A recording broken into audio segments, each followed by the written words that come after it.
Alright, so we've got a 2008 Honda Odyssey here, 3.5 VTEC. This is a EXL model. It's got the VCM, and it's throwing a P3400 code, which is the oil pressure switch for the VCM, and it's on the back head. And take a look at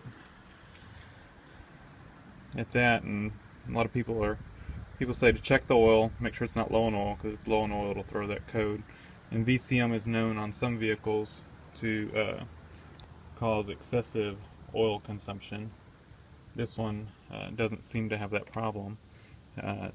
Honda actually came out with I guess they reprogrammed the computer to where it doesn't turn on VCM as much, and that kind of resolved the oil consumption.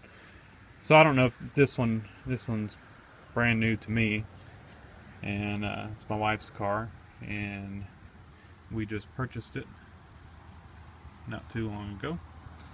So I don't know if it's ever had that reprogram done. I may take it to Honda and just have them take a look at it and see if it has, but so far I haven't noticed oil consumption, but it is throwing that code, and it's not low in oil, and I cleared the code and it came back. So we're going to replace that oil pressure sensor. I got one on Amazon. I think I paid like 25 bucks for it, Prime, genuine Honda part. And there it is. The part number that I looked it up with, I think, was that one. There you have the part number. Take this engine cover off. It's got these two plastic screws. You do them a half turn to release them, and then the back just pulls out of these little grommets. So back here on the back head we have the oil pressure switch right here. So we need to unplug. Well, I'm going to have both hands, but I'm going to have to unplug that, and then you'll need a 24 millimeter, or if you don't have a 24 millimeter deep, 15/16 will work. I've got both. My 24 is an impact socket. They're both half-inch drive. My 15/16 is a little shallower, you know, not as thick of a socket. So I think it'll actually fit in there better, so I'll probably be using it. So let me get that plug off of there, and we'll get the old switch out.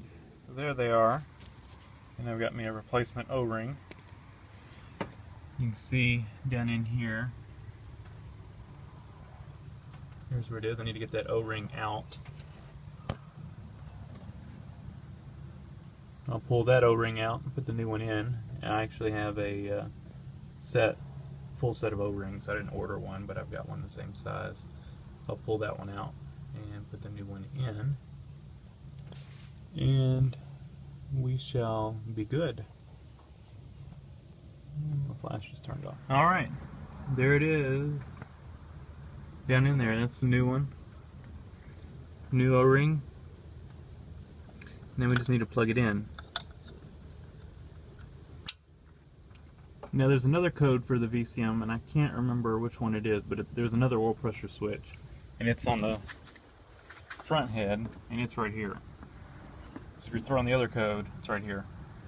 And I wouldn't doubt if in a little while, or you know, not too long from now, this one throws a code and it goes bad.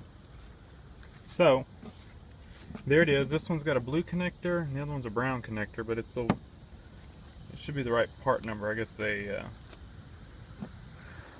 changed them up a little bit, but straight from Honda parts lookup is how I got this part number. And I went to I just googled Honda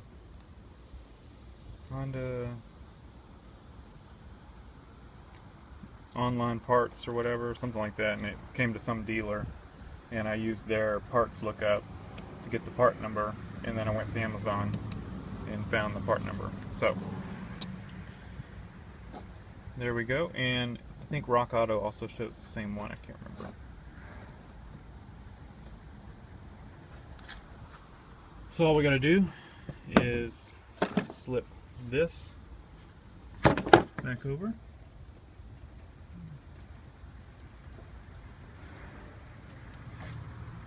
And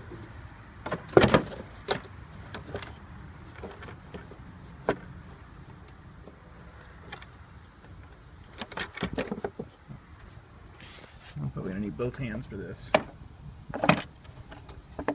Yep. Alright. We're done anyway.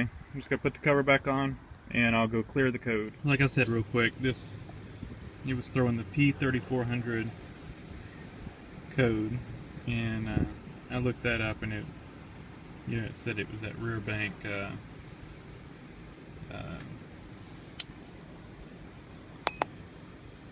oil pressure switch for the VCM. So now we just need to go in here, erase the codes,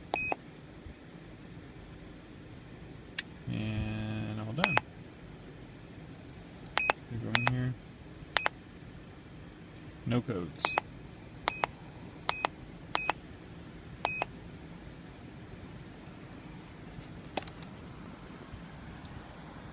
$152,000 miles.